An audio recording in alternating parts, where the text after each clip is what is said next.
everyone! Magandang araw sa lahat. Ngayon po ay nagluluto po kami ng kakanin. Ito po yung pinaka-paborito namin, yung biko. Ang mga ingredients po na ginamit namin ay ito pong malagkit rice. 2 kilo po ito at hinaluan pa namin ng gata. 4 na niyog po ang aming ginamit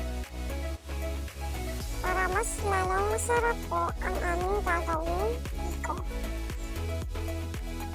Pinugasan po muna namin yung malagkit rice ng pangalawang beses po.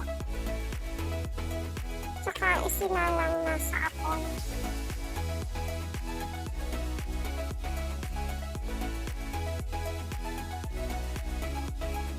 This time naman po ay pilitan na namin yung gata.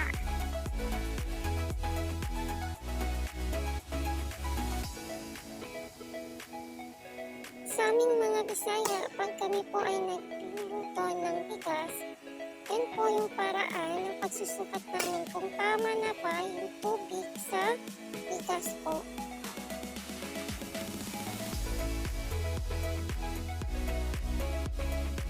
This time, iniwalay na yung gata sa sapan. At ito na po yung paghahalo ng asukal at yung gata. Yung ginamit ko namin na asukal dito ay 3/4 kilo po na asukal sa 2 kilos na malagkit rice. At 4 po na niyog yung ginamit namin para talagang magiging masarap.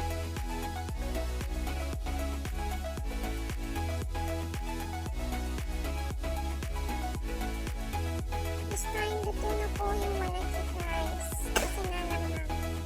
Kaya ito na, naghahanda na kami para sa paggawa ng latot.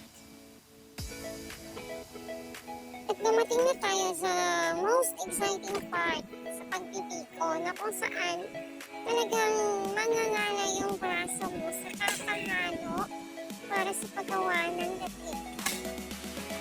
Maproseso talaga ang paggawa nitong biko pero kahit na masarap naman siya.